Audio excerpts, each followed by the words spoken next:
Hello everybody! Today I'm going to talk about one of the best MMO I have played in my life. It's Tales of Wind. I have been playing it for months and I still seriously enjoying it like the first day. It's a free fantasy action MMO available on iOS, Android and computer.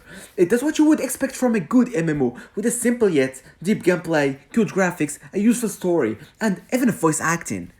We can play as one of the 10 classes and each one has a specialized rule.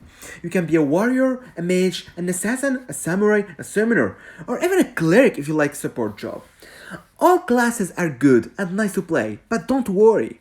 Even if you pick the wrong one, you can still change it. There's an NPC that can change your class every 21 days for 3 million silver star, and it's not expensive.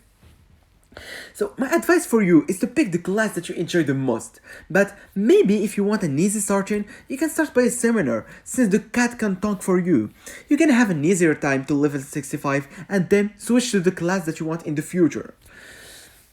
Now I will talk about Tales of Wind key features.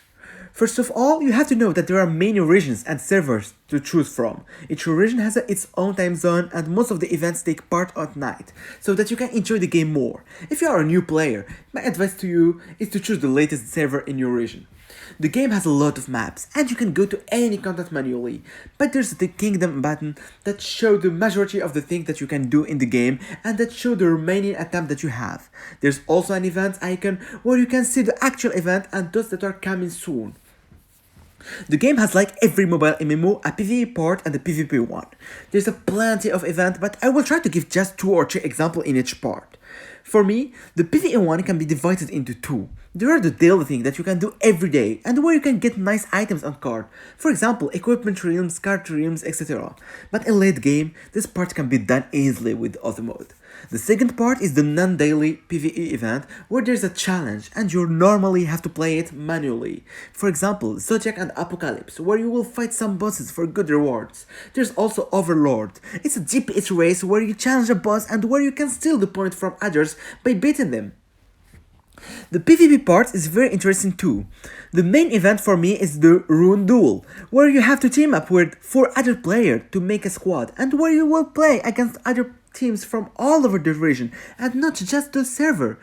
There's also the Guild War, where the guild members have to fight other guilds player and try to destroy their tower. But besides offering all of this, it brings its increased social aspect. The players will be able to join guilds and where they're allies, they can do all the possible events and play all the mini-games that the game offer.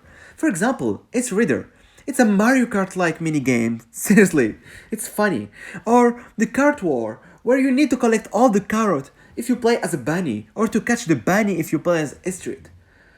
And while not participating in group play, you could spend time on farming. This is a really fun extra minigame that feels just like a mini version of Stardew Valley. In this cute little minigame, you will bake goods, feed animals, plant crops, and so much more.